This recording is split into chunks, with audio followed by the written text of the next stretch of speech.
Bonjour à tous et bienvenue pour ce webinaire Actualité juridique organisé par Grâce à Voix. Nous sommes le 9 octobre et nous avons le plaisir en fait d'accueillir aujourd'hui Solveig Van de Castel et Diane Deray, qui sont de la direction juridique, qui sont spécialistes de la protection sociale et qui vont intervenir aujourd'hui sur deux grands sujets. On a également, je pense, en ligne Arnaud Anti qui va nous écouter mais qui sera parmi nous pour le dernier webinaire donc, de fin d'année. Les sujets que nous avons prévu d'aborder aujourd'hui, comme je vous le disais tout à l'heure, il y en a deux grands. On va faire un zoom assez précis sur les impacts et puis la manière dont les ordonnances Macron vont un peu réformer le Code du travail. Et puis, on a les premiers éléments sur les projets de loi de finances et de financement de la sécurité sociale pour 2018. On va essayer de vous faire une première analyse pour vous dire ce qui nous attend. Je profite de ce moment pour vous dire que vous pouvez poser vos questions directement par chat en haut à droite de votre écran. On essaiera de répondre au fur et à mesure ou à la fin de ce webinaire. N'hésitez pas. Ceci étant dit, ce que je vous propose, Diane, Solveig, c'est de démarrer avec les ordonnances Macron, puisqu'on les a maintenant appelées comme ça. Concrètement, qu'est-ce qu'il faut comprendre derrière ces ordonnances? Alors, ce qu'il faut voir, c'est que les ordonnances Macron, ce ne sont pas les premières ordonnances qui viennent modifier le Code du travail. C'est un travail qui a déjà été entamé depuis plusieurs années. Et on a déjà eu, donc, en août 2015, la première réforme du Code du travail qui est intervenue avec une loi dont on a pas mal entendu parler, sous le nom de loi Rebsamen. Alors, juste pour préciser, hein, notre analyse va vraiment être sur tout ce qui concerne la protection sociale complémentaire, la PSC. Donc, on va vous parler réforme de droit du travail, donc des différents, et notamment des ordonnances Macron, mais vraiment sous le prisme de la protection sociale complémentaire. Et là, notamment, donc, concernant la loi Rebsamen, elle a modifié donc pas mal d'éléments, mais nous, ce qui nous intéresse vraiment en PSC, c'est qu'elle a mis fin à l'obligation générale d'information, consultation du comité d'entreprise avant la conclusion d'un accord collectif. Ça, c'est le principe. Mais pour autant, nous, dans notre matière, nous avons un texte spécial, l'article R2323-1-13 du Code du travail, qui nous précise qu'en matière de garantie de PSC, le CE doit être informé et consulté avant toute mise en place et modification de ce type de garantie. Donc, c'est vrai qu'on s'est retrouvé face à une question, est-ce que le principe général sur lequel on n'a plus besoin d'informer et consulter le CE en cas de conclusion d'un accord collectif, est-ce que ça vaut également dans notre matière? Donc, nous, arbitrage, on a considéré qu'il fallait toujours informer et consulter le CE avant la conclusion d'un accord collectif en cas de modification de votre régime de prévoyance. Là, c'est notre position chez Grâce à Voix. Alors ça, c'était en 2015. C'est le début, en fait, de la volonté de changer pour essayer de simplifier le dialogue social dans l'entreprise. C'est ça. Ça, c'est pas arrêté en 2015. Non. Il y a eu une deuxième réforme donc en 2016 avec la loi relative au travail, à la modernisation du dialogue social et à la sécurisation des parcours professionnels, qu'on connaît plus sous le nom de loi El Khomri ou loi travail. On n'en a pas du tout entendu parler. Alors, pas du tout. À peine. Pas du tout. C'est une petite loi, la petite loi, voilà. Bon, en pratique, elle a été particulièrement critiquée par les opposants dans la mesure où elle aurait introduit une inversion de la hiérarchie des normes. Alors, bon, déjà, qu'est-ce que la hiérarchie des normes? C'est le principe selon lequel il y a des actes en droit qui sont supérieurs à d'autres. Du coup, les actes inférieurs doivent respecter un minimal qui est prévu au niveau supérieur. Donc, une loi doit respecter la Constitution, un décret doit respecter la loi, et nous, en matière de droit du travail, nous devons respecter la loi, certes, puis les décrets, puis les accords de branche, puis les accords d'entreprise, et en dessous, nous avons les accords référendaires et les décisions unilatérales. Et du coup, donc cette loi El Khomri qui aurait soi-disant introduit une inversion de la hiérarchie des normes. Alors, ce n'est pas le cas, ça a été uniquement le cas en matière de durée du travail, et du coup, notre matière, la protection sociale complémentaire, n'a pas été impactée. En revanche, concernant l'ordonnance Macron, tel n'est pas le cas. Alors, voilà, on arrive en septembre 2017, donc après vous avoir fait la genèse des modifications du Code du travail. En septembre 2017, les ordonnances Macron. Alors déjà, pour commencer, qu'est-ce qu'une ordonnance? C'est une procédure en fait qui permet au gouvernement de prendre des mesures qui relèvent habituellement de la loi. Vous voyez qu'en 2015 et en 2016, toutes les modifications du Code du travail sont intervenues par des lois. Le gouvernement doit alors présenter un projet de loi d'habilitation qui décrira ensuite le cadre des ordonnances. Les ordonnances vont être adoptées en Conseil des ministres et elles feront l'objet d'une publication, ce qui a été le cas puisqu'elles ont été publiées au journal officiel le 23 septembre. Elles devront ensuite faire l'objet d'une ratification qui devrait intervenir d'ici le 25 décembre. Ratification de la part de qui, Solveig? De la part du Parlement. Oui. Alors ça, c'est la genèse un peu des différentes évolutions. On voit bien qu'on va dans un esprit de simplifier le dialogue social et surtout d'aider les entreprises à passer outre certains blocages qu'il peut y avoir dans l'entreprise. Mais concrètement, les deux ordonnances qui impactent la protection sociale, les principaux éléments, c'est quoi aujourd'hui sur ce sujet? Alors, en fait, avec les ordonnances Macron, il y a eu 5 ordonnances qui ont été publiées. Nous, dans notre domaine, il y en a 2 qui nous intéressent particulièrement. Oui, donc elles nous intéressent, mais vraiment, c'est tout ce qui est négociation collective qui nous intéresse. Ce n'est pas spécifique à la protection sociale complémentaire, mais dans la mesure où, comme vous le savez, pour bénéficier des exonérations, votre régime doit être mis en place par un acte de droit du travail. Forcément, tout ce qui impacte la négociation collective nous impacte indirectement. Donc la première ordonnance qui nous intéresse, c'est l'ordonnance relative à la nouvelle organisation du dialogue social et économique dans l'entreprise et favorisant l'exercice et la valorisation des responsabilités syndicales. Son nom est particulièrement long. Elle a pour particularité de fusionner les instances représentatives du personnel. Donc, au revoir, comité d'entreprise, délégué du personnel, CHSCT. Bonjour, comité social économique. Voilà, c'est le CSE, le comité social et économique. Et ce comité, il est prévu qu'il peut fusionner avec les délégués syndicaux et qu'il aura donc la capacité de négocier des accords collectifs. Et dans ce cas-là, le comité social et économique s'appelle conseil d'entreprise. Alors je rassure tout le monde, il va falloir qu'on s'y fasse quand même à tous ces nouveaux noms et oublier ceux qu'on avait avant. C'est ça, voilà. Je ne sais pas si c'est les rassurer, mais oui, il va falloir en faire. En tout cas, on va rentrer dans le détail tout à l'heure. Oui. Et la deuxième ordonnance, elle est relative au renforcement de la négociation collective. Voilà. Alors, Diane a amorcé le sujet tout à l'heure. Il y aura effectivement une nouvelle articulation des accords de branche et d'entreprise. De nouvelles règles de négociation en l'absence des délégués syndicaux.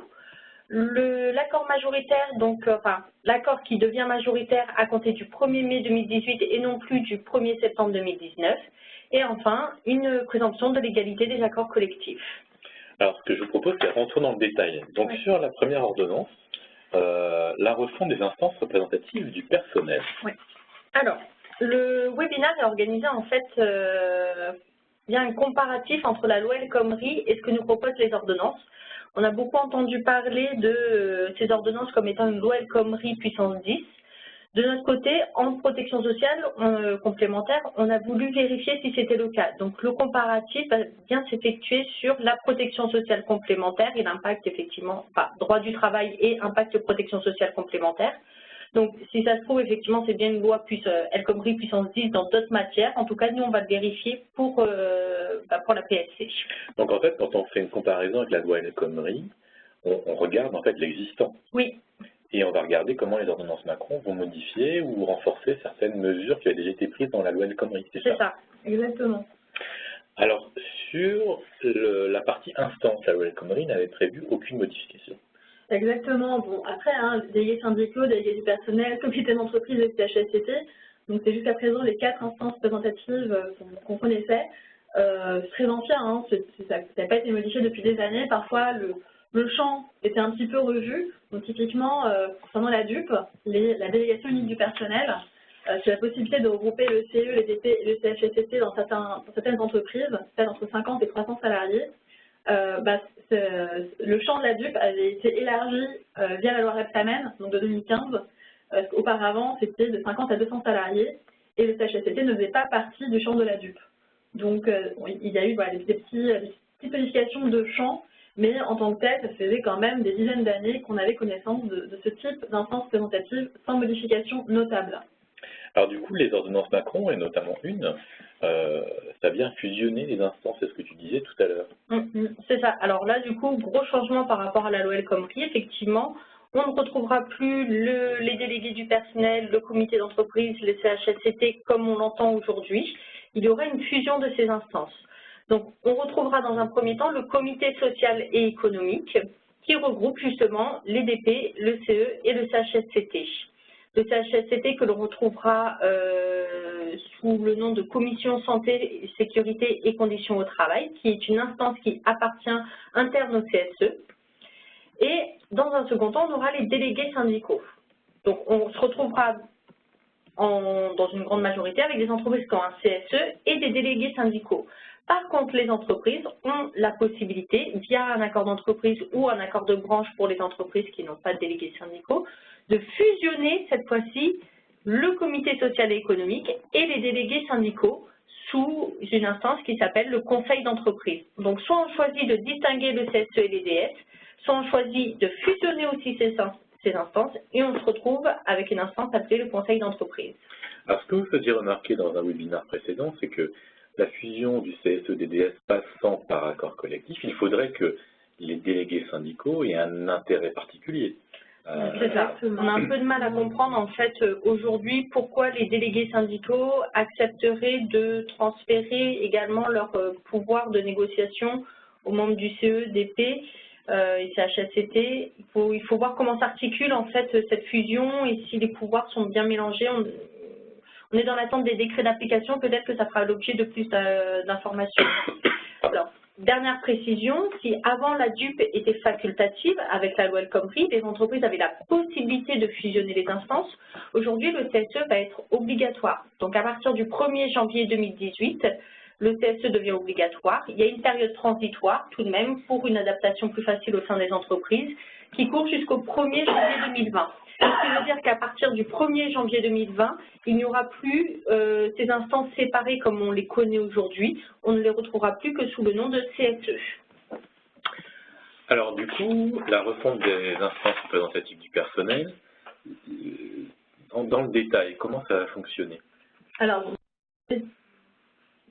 dans le détail, on attend forcément les sorties des décrets d'application, mais de toute façon, de ce qu'on comprend, certes, on crée une nouvelle instance, le comité social et économique, mais pour autant, au niveau des compétences en tant que telles, pour l'instant, vu notre étude, on ne voit pas de réelle différence, parce que quelque part, on n'aura pas un comité social et économique unique, peu importe la taille d'entreprise, on aura toujours des effets de seuil, comme actuellement avec les DP à partir de 11 et le CE à partir de 50.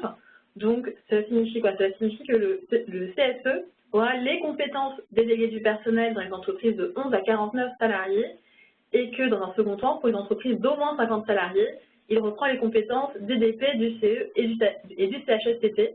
Donc on a toujours cet effet de seuil, il a a priori les mêmes compétences que les anciennes instances. Donc est-ce que vraiment il y a une vraie modification? Est-ce que c'est pas juste, voilà, certes on fusionne, on généralise quelque part la délégation unique du personnel, mais avec les mêmes compétences, les mêmes effets de seuil, donc à voir si en pratique c'est juste une question de terminologie ou est-ce que la vie des entreprises va vraiment être bouleversée. On attend à suivre. Exactement. Et pour le conseil d'entreprise, comme on l'évoquait ensemble, on a, nous pour l'instant, un peu de mal à voir quel intérêt des délégués syndicaux pourraient avoir à signer, parce qu'il faut signer un accord majoritaire ou un accord de branche étendu pour fusionner les DS avec le CSE. Donc pour l'instant, on a un peu de mal à voir quel serait l'intérêt pour des délégués syndicaux de transférer ainsi leurs compétences de négociation auprès d'une autre instance. Donc, mais bon, peut-être qu'on aura plus d'éléments à la lecture des décrets d'application, on attend. Alors, en fait, comment tout ça va s'organiser? Parce que on a un sujet central en termes de, comme tu dis, de PSC, de protection sociale complémentaire. C'est tous ces accords, comment ça va fonctionner en fait à travers ces nouvelles instances? Alors, on a tenu à revenir sur ce point, effectivement, puisqu'on en avait parlé lors du webinaire de l'année dernière, à peu près à cette même période, sur l'infoconsulte donc du comité d'entreprise, lorsque votre régime est mis en place par accord collectif. Donc, Diane a commencé à en parler aussi tout à l'heure.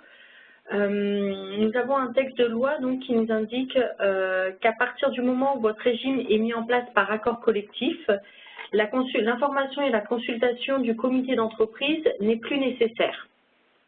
En parallèle, il y avait un article R2323-1-13 du Code du travail qui lui renvoyait spécifiquement aux garanties de protection sociale et qui indiquait qu'effectivement l'infoconsulte du CE demeurait en matière de protection sociale.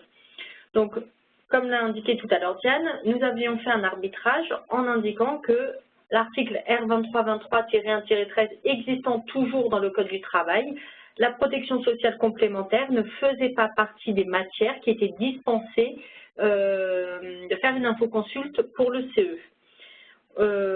Ces articles ayant été réécrits avec les ordonnances Macron, s'est interrogé justement sur à savoir si cette obligation demeurait.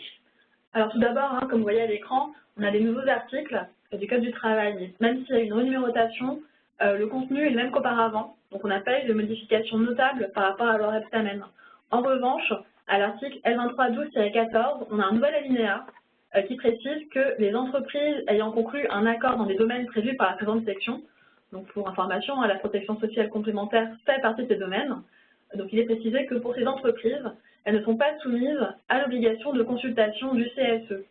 Donc c'est vrai que là, on a quand même une précision et une contradiction notable avec l'article que nous citions avec Solveig, à savoir qu'on a quand même un article légal qui nous précise que en matière de PSC, il n'est plus nécessaire de consulter le CSE lorsqu'un accord collectif a été conclu dans ce domaine. Donc, quelque part... Ça, c'est la partie loi.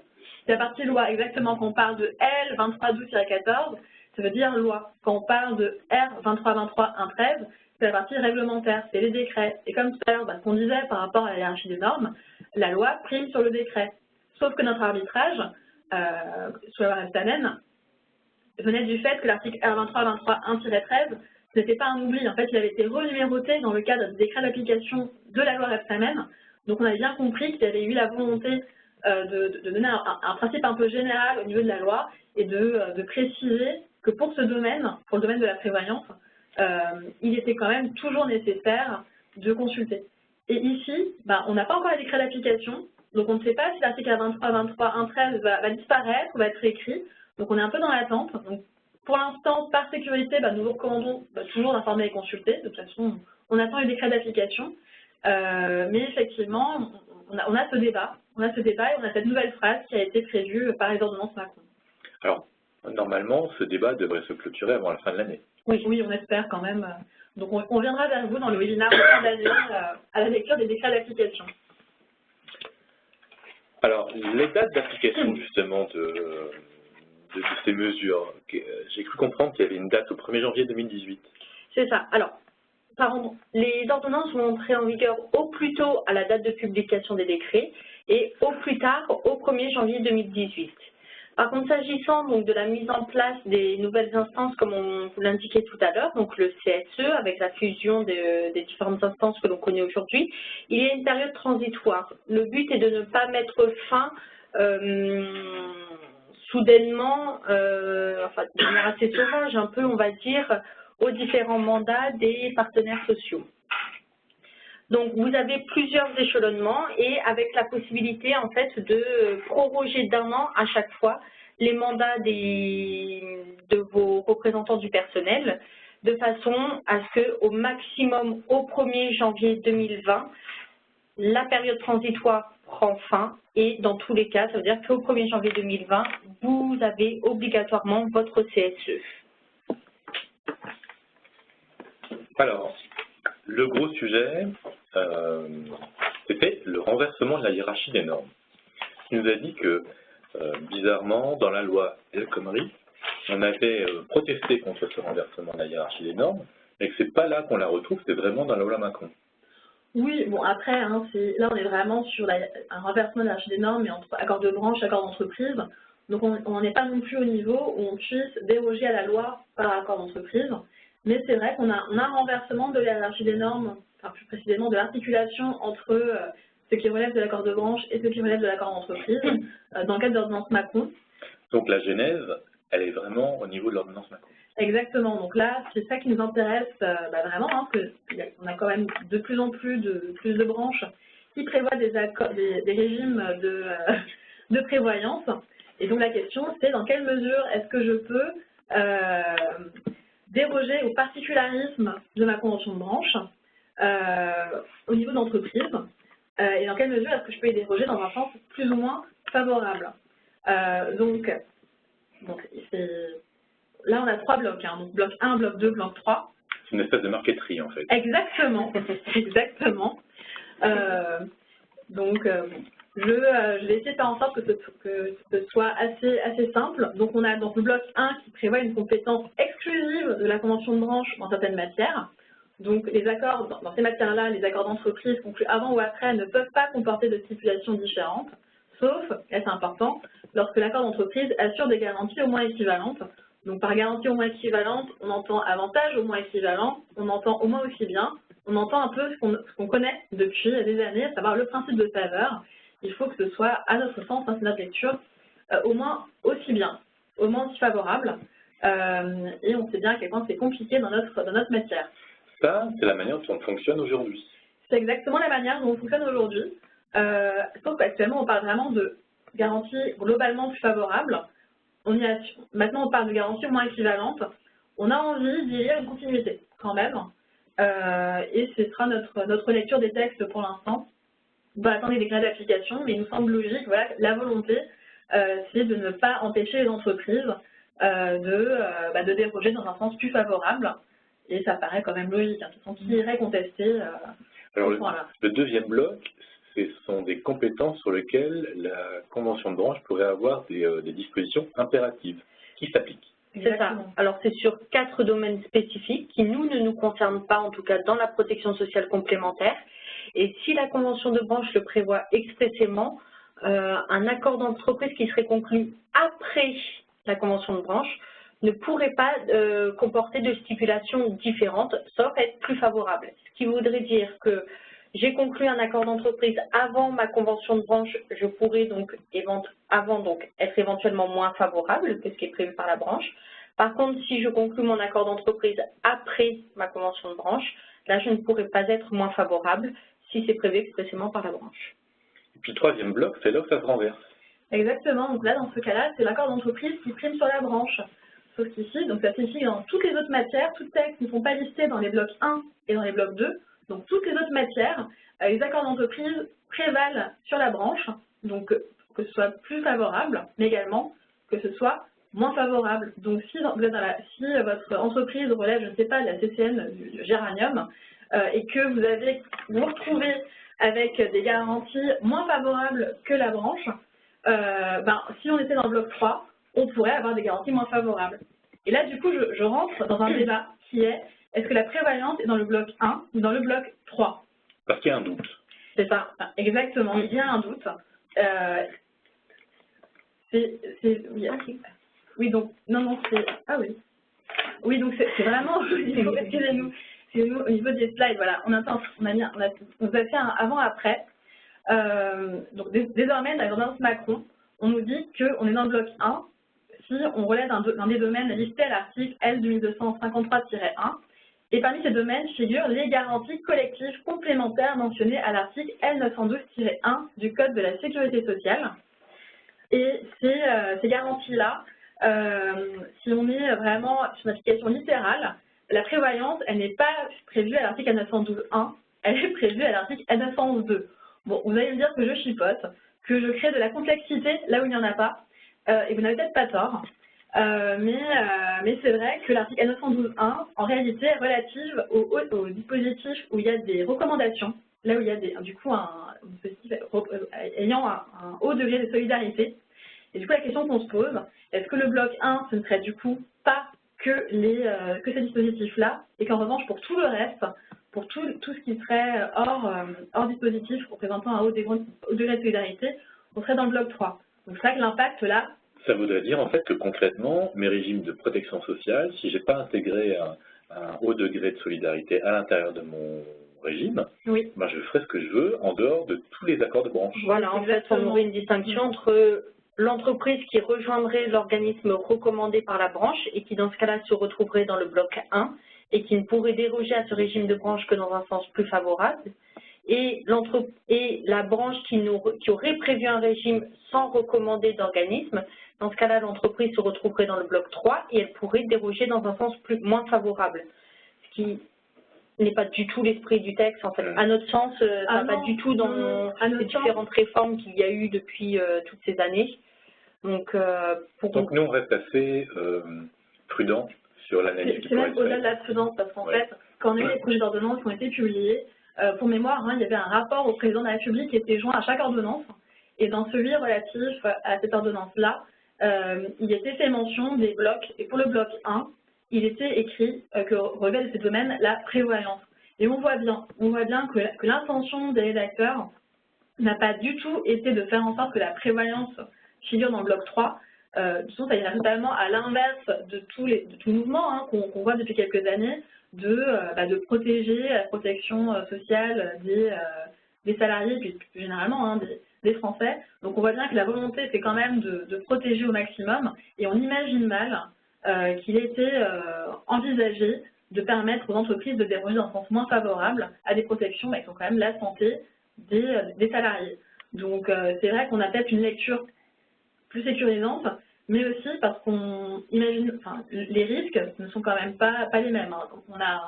Imaginons, on a une convention de branche qui prévoit un capital d'essai, ça veut dire que vous pourriez ne pas en prévoir dans votre entreprise, mais par contre, soyons clairs, en cas de contentieux, je ne suis pas certaine qu'un juge vous suivrait sur interprétation L912.1 et L912.2 et n'irait pas vous condamner, vous employeur, à payer le capital d'essai à la veuve éplorée. Donc, conclusion, on va rester dans le bloc 1, c'est-à-dire on continue d'appliquer ce qui est fait actuellement. Ce qu'on fait aujourd'hui. C'est ça, exactement.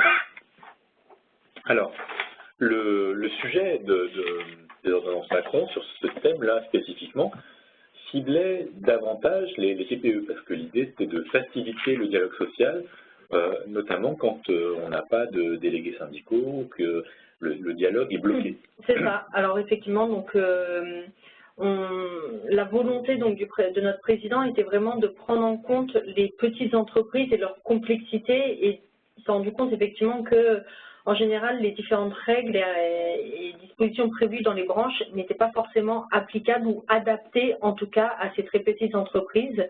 Donc désormais, les accords de branche devront comporter des dispositions spécifiques pour ces TPE. Soit elles comportent des dispositions spécifiques, soit elles n'en comportent pas. Et dans ce cas-là, il faudra expliquer pourquoi l'accord de branche ne prévoit pas ces dispositions. À défaut d'avoir ces deux mentions, l'accord de branche ne pourra pas être étendu. Pour mémoire, l'extension, qu'est-ce que c'est? C'est l'hypothèse où le ministre du Travail va imposer aux employeurs non signataires d'une convention, mais dont l'activité entre dans son champ d'application, de devoir la respecter. Donc on peut avoir des entreprises de 5, 10, 15, 20 salariés, leurs intérêts n'ont pas du tout été défendus dans le cadre de la négociation, qui vont se voir appliquer un accord sans commune mesure avec leur capacité, qui n'est peut-être même pas applicable dans les faits. Bon, dans notre matière, en matière de prévoyance, j'attends de voir si vraiment il pourrait y avoir des dispositions spécifiques, parce que qu'est-ce qui justifierait une moins bonne couverture de santé entre une TPE et une plus grande entreprise, mais ça reste intéressant, on attend de voir comment ça va être mis en œuvre en pratique. Donc ça veut dire que concrètement, un accord aujourd'hui qui n'aurait pas pensé ce compartiment de ces entreprises adhérentes potentielles en format TPE, s'il n'a pas prévu de mesures spécifiques, il ne peut pas l'étendre au TPE. C'est ça qu'il faut comprendre. Sauf à justifier effectivement les raisons pour lesquelles il ne comporte pas ces mesures spécifiques. Et effectivement, l'argumentaire invoqué par Diane, à dire qu'il n'y a pas de raison que des salariés d'une TPE ou d'une très grande entreprise bénéficient d'un régime différent, ça pourrait, à notre sens, faire partie de ces raisons. Et donc, dans ce cas-là, pas besoin effectivement d'avoir de mesures spécifiques pour les TPE, en tout cas sur les garanties. Voilà. Après, sur d'autres domaines, effectivement, ça pourrait être intéressant à voir sur la PSC ce que ça peut donner. Alors, deuxième partie sur les nouvelles règles de négociation au sein des entreprises, notamment celles qui sont déjà pourvues de délégués syndicaux. On parle là d'accords majoritaires. C'est ça. Alors, l'accord majoritaire, qu'est-ce que c'est? C'est un accord qui est signé par des organisations syndicales représentatives qui ont recueilli plus de 50% des suffrages exprimés au premier tour des élections. Si ces 50% ne sont pas atteints, dans ce cas-là, l'accord qui est signé par des organisations syndicales qui ont recueilli plus de 30% des suffrages dispose d'un délai d'1 mois pour demander une consultation des salariés. Cette consultation, c'est une sorte de référendum pour que les salariés valident ou non l'accord.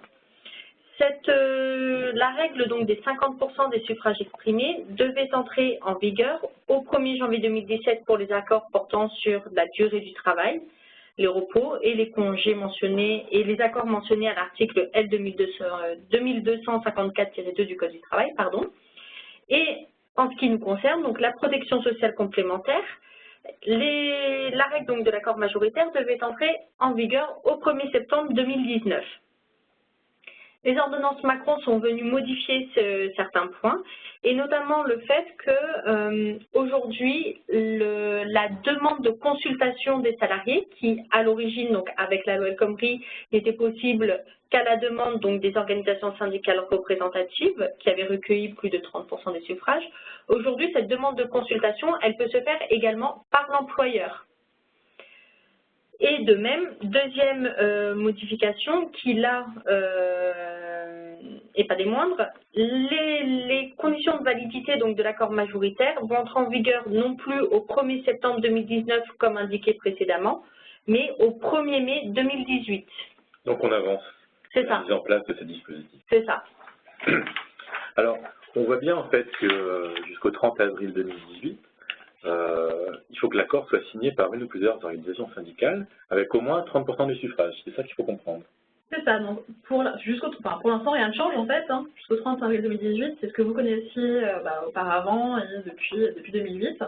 Donc jusqu'au 30 avril 2018, l'accord doit être signé par des OS ayant recueilli au moins 30% des suffrages et ne pas être frappé d'opposition dans le délai de 8 jours suivant sa notification.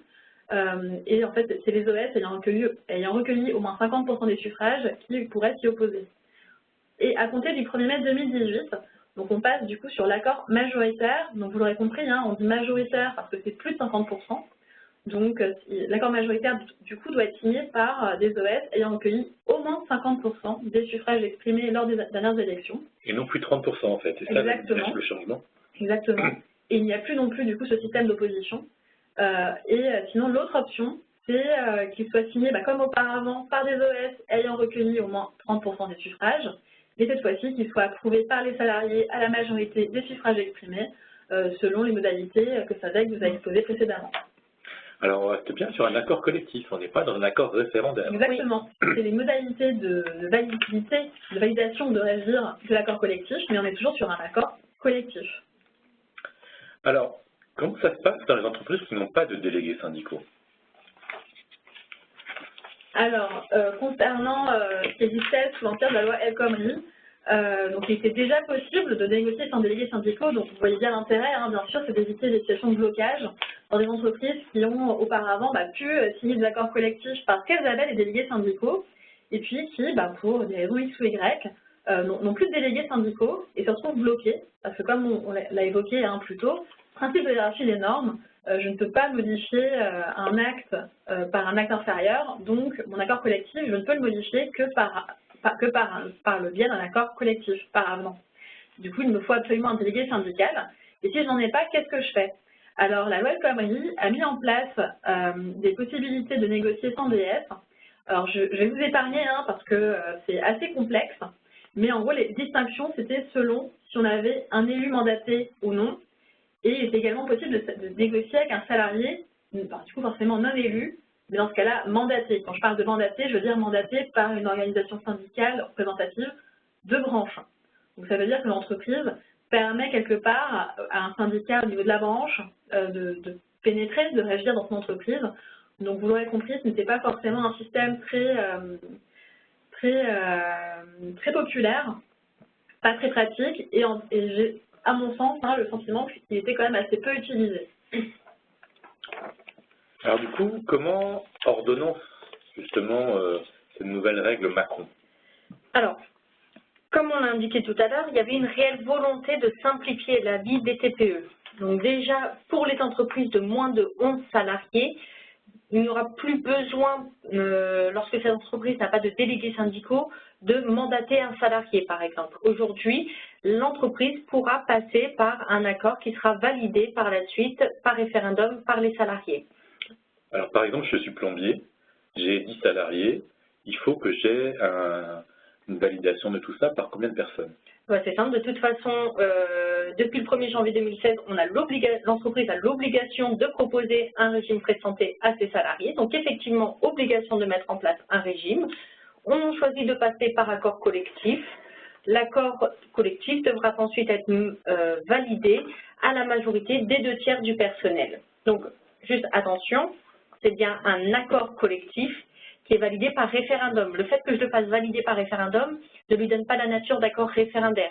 Je reste sur un accord collectif qui sera validé par référendum. D'accord. Alors, pour les entreprises qui sont entre 11 et 20 salariés. Alors, pour les entreprises entre 11 et 20 salariés qui n'auraient pas de membres élus au CSE, donc au Comité social et économique, notre nouvelle instance, dans ce cas-là, on peut négocier selon les mêmes formalités que les entreprises de moins de 11 salariés, donc un projet d'accord soumis à référendum. À la majorité des 2/3. C'est ça. Et puis, au-dessus des 20 salariés, enfin même, c'est un peu différent, entre 11 et 50 salariés. Alors, la petite particularité, c'est entre 11 et 20 salariés, si je n'ai pas de membres élus au CSE, je peux négocier comme les entreprises de 11 salariés.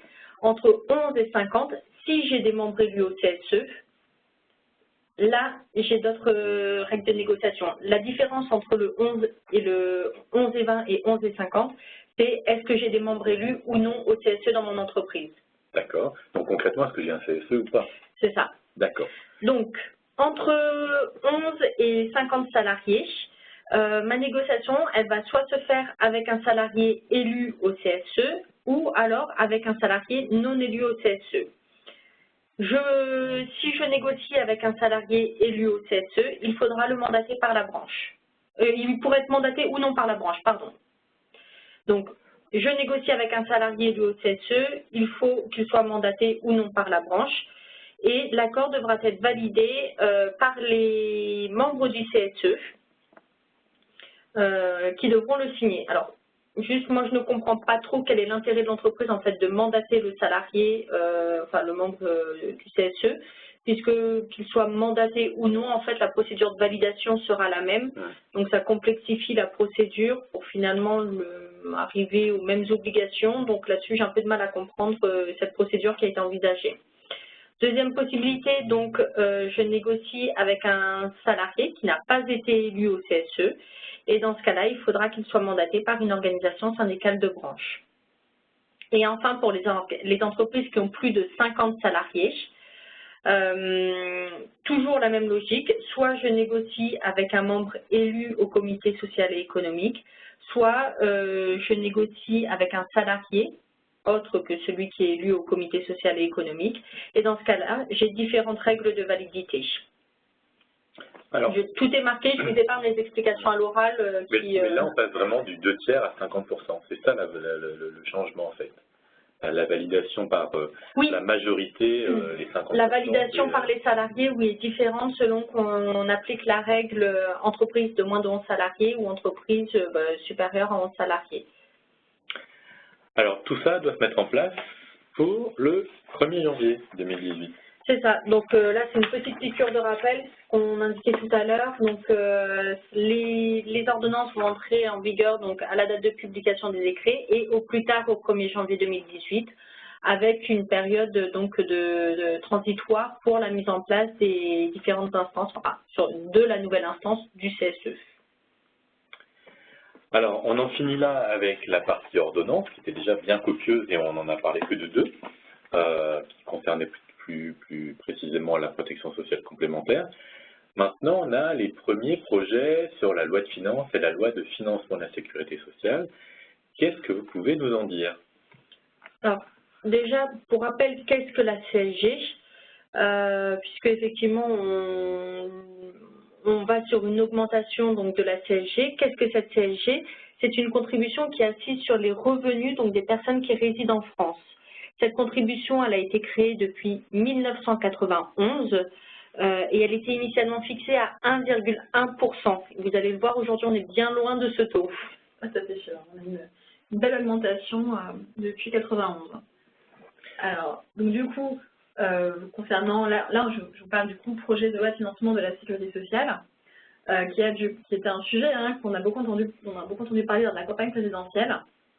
Et du coup, c'est une hausse de la CSG de 1,7% qui est prévue dans ce PLFSS. Donc on va certainement passer de 7,5% à 9,2% sur tout ce qui est revenu.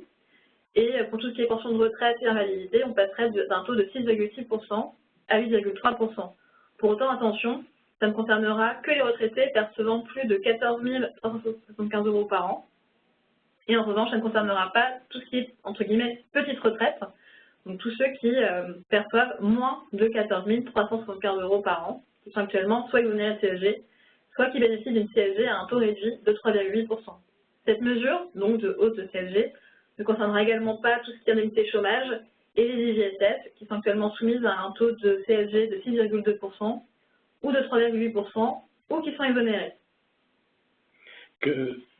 Pour les indemnités journalières complémentaires, la CSG va s'appliquer? Justement, il y a un peu de débat là-dessus. C'est une question qu'on se pose. A priori, on pense que, on a réponse à penser que oui. Mais le texte, pour le moment, ne mentionne que les indemnités journalières de sécurité sociale. Donc en attente. Attente de précision pendant les débats parlementaires. Si on applique strictement le texte, effectivement, les indemnités journalières complémentaires seront soumises à cette hausse de CSG. Alors, en compensation de la hausse de CSG, il y a quand même de bonnes nouvelles. Parce que l'idée, c'est pas de créer de l'augmentation de charges pour les individus, mais d'essayer de compenser. Exactement. Alors, effectivement, on se doutait bien qu'une hausse de la CSG sans contrepartie, ça ne passerait pas. Donc, on a en parallèle une suppression de certaines cotisations salariales de façon à atteindre 3,15% du salaire brut. Donc, on aura une suppression de la cotisation chômage qui s'élève à 2,40% et une suppression de la cotisation assurance maladie qui s'élève à 0,75%. Le but, en fait, est du coup de compenser à peu près ce qu'on augmente en CSG, du coup de le récupérer en suppression de cotisations. Alors, la promesse, c'était on va augmenter le pouvoir d'achat. Des actifs. Des actifs oui. Du secteur privé. Oui. Et, ou même plus largement de tous les actifs. Des actifs. Et en revanche, on a eu la mauvaise surprise de voir que ça n'allait pas se faire de manière complètement identique entre l'augmentation de la CSG qui démarre au 1er janvier et puis ces mesures qui sont étagées en deux phases. Exactement, il y a un peu revenu sur ce qu'on avait entendu dans le cadre de la campagne présidentielle. Ce que l'idée, c'était que les deux mesures soient concomitantes. Et comme on l'a vu, c'est pas ce qui est prévu dans le cadre du PLFSS. C'est ça. On aura une première suppression des cotisations sociales qui se feront donc au 1er janvier 2018, avec une suppression de la cotisation d'assurance maladie, donc qui s'élève à 0,75%, et une suppression d'une partie de la cotisation donc d'assurance chômage. Et dans un second temps, une deuxième suppression donc de la cotisation d'assurance chômage au 1er octobre 2018. Donc la suppression, enfin l'augmentation de la CSG de 1,7% se fera dès le 1er janvier 2018. Par contre, cette suppression des cotisations de façon à pouvoir un petit peu contrebalancer l'augmentation de la CSG, elle se fera en deux temps. Donc là, on pense un peu au budget de l'État, en CNU. Mais attention, oui. Je voulais quand même attirer votre attention sur le fait que cette réforme, il faut la lire aussi en lien avec une future nouvelle réforme, qui serait la réforme de l'assurance chômage. Donc on voit bien, enfin là pour l'instant on a peu d'éléments, mais on voit bien que la tendance de l'État serait du coup de baisser les cotisations chômage des salariés, et que la volonté derrière serait certainement de mettre en place un chômage différent de ce qu'on connaît actuellement, avec éventuellement un champ plus large, donc ça ne couvrirait pas seulement les salariés, mais également éventuellement les indépendants. Donc on attend un peu de voir ce qui nous attend, mais il faut se dire, voilà, on est sur c'est la première étape de la réforme, mais on aura certainement dans l'avenir à venir d'autres éléments sur la réforme de l'assurance chômage. D'autant que c'est l'annonce faite par le gouvernement, c'est le prochain chantier. Exactement. Dans lequel il va intervenir. Alors, quid de la hausse de la CSG pour les actifs et les non-salariés, justement, parce que j'ai cru comprendre que c'était notamment au niveau des agents publics, donc les fonctionnaires, que ça grondait le plus. Oui, alors bon, comme on s'est dit tout à l'heure, la hausse de la CSG, cette idée de hausse du pouvoir d'achat ne vise pas seulement les actifs salariés, mais également les actifs non salariés. Donc, cela vise également donc les travailleurs indépendants et les agents publics. Donc pour les travailleurs indépendants, il est prévu une baisse d'une cotisation qu'on appelle cotisation d'allocation familiale à hauteur de 2,15%. également un accroissement de l'exonération des cotisations d'assurance maladie et maternité, l'idée étant là, un peu comme pour les actifs salariés, d'avoir une compensation égale environ à 3,15% du salaire. Et de même pour les agents publics, donc là on va annoncer une suppression de la contribution exceptionnelle de solidarité de 1%. Et en revanche, pour les autres mesures, elles seront précisées dans le cadre du rendez-vous salarial du 10 octobre. Demain. Exactement. Donc demain, on en saura plus. Mais là encore, hein, le projet, c'était quand même de compenser de la même manière que pour les actifs salariés et que pour les travailleurs indépendants. Sinon, on ne sait pas vraiment de quelles mesures, du coup, vont être mises en œuvre. Je pense qu'il faut peut-être garder un peu de marge de manœuvre dans le cadre de la négociation. On attend de voir. Alors, c'est vrai que, contrairement aux actifs où on promettait une hausse du pouvoir d'achat, là, l'État est encore dans le format je compenserai à l'euro près. Donc, potentiellement, ça pourrait devenir un sujet de crispation sociale.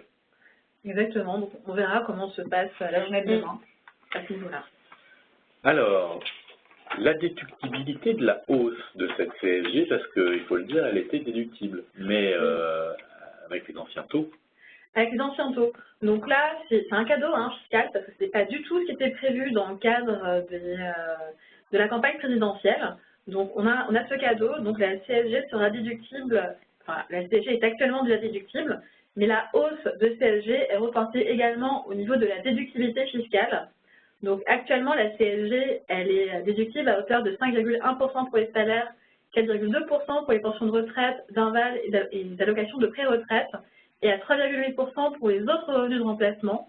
Donc là, de même, on va avoir une hausse de la déductibilité à hauteur de 1,7%. Donc on passe donc à une déductibilité de 6,8% pour les salaires, 5,9% pour les pensions de retraite, d'invalidité et allocations de pré-retraite. Et en revanche, pas de hausse pour les revenus de remplacement, mais c'est logique dans la mesure où ils ne subissent pas de hausse de la CSG. Alors, d'autres dispositions intéressantes à avoir en tête sur le projet de loi de finances 2018. Oui, on vous a fait un petit pot pourri, des dispositions intéressantes autres que la hausse de la CSG. Donc effectivement, on va avoir une réforme de l'imposition des plus-values, des gains sur l'assurance vie, des dividendes et des intérêts pour le PLF 2018.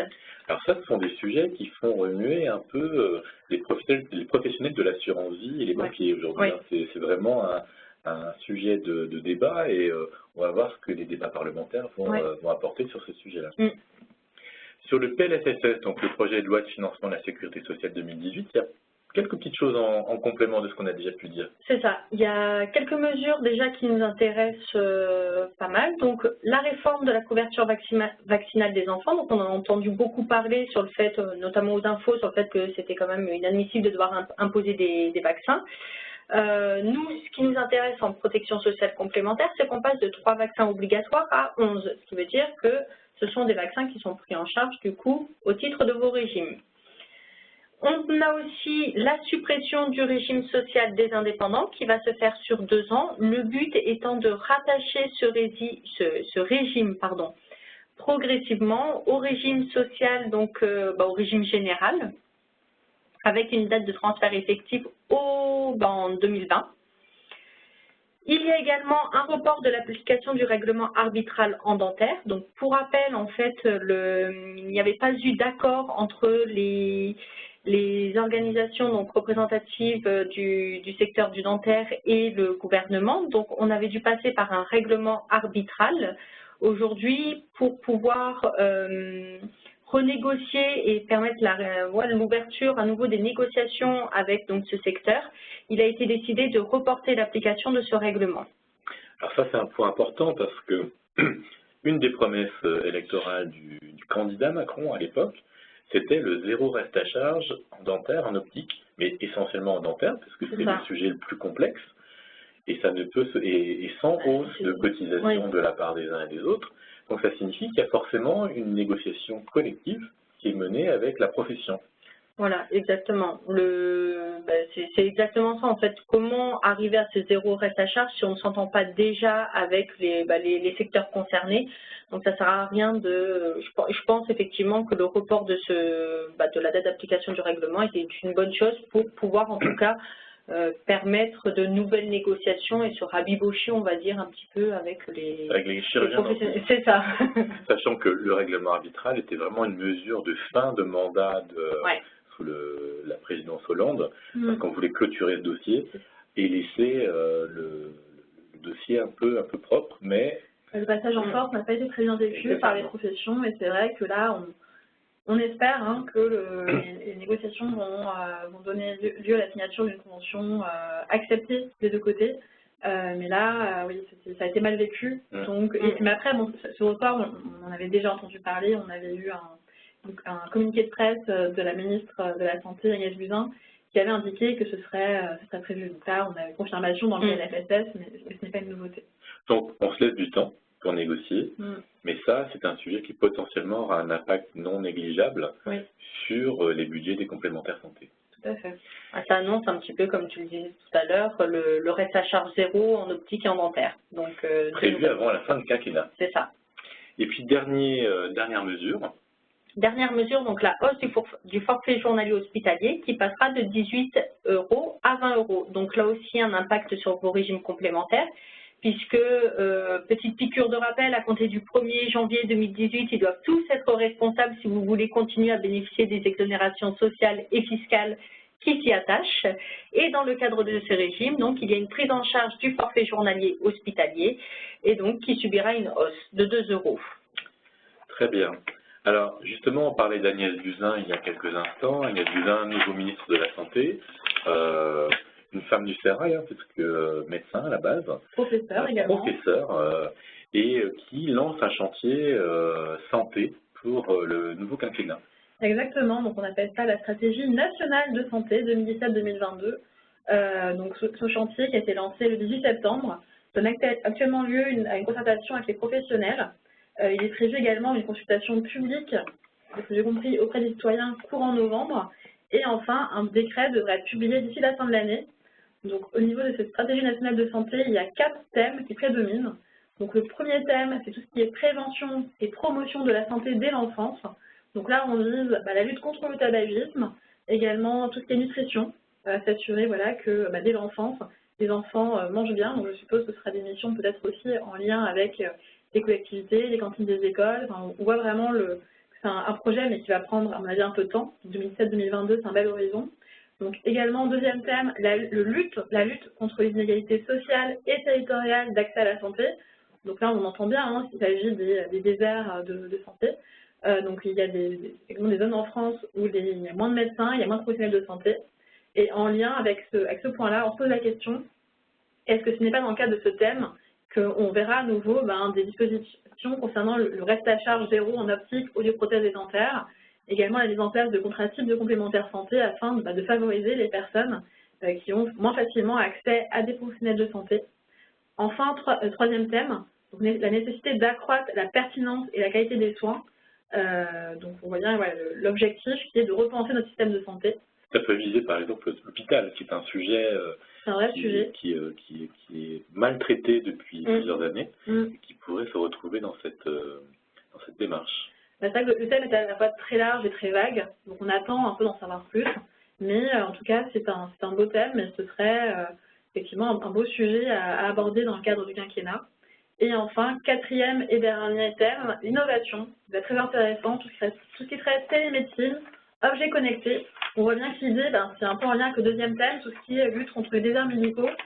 Télémédecine, ça permet d'assurer à des personnes qui sont loin quand même l'accès aux soins. Donc très très intéressant et on attend de voir comment ce sujet va être traité, encore une fois, dans le cadre de cette stratégie nationale de santé. Très bien, écoutez, je crois qu'on est arrivé au bout de ce webinaire. Nous n'avons pas de questions qui soient remontées.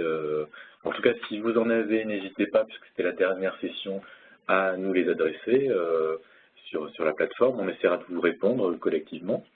En synthèse, si on regarde un peu tout ce que vous nous avez dit sur les ordonnances Macron, en termes de protection sociale complémentaire, le changement sur les instances représentatives du personnel, donc l'arrivée du CSE et du CE.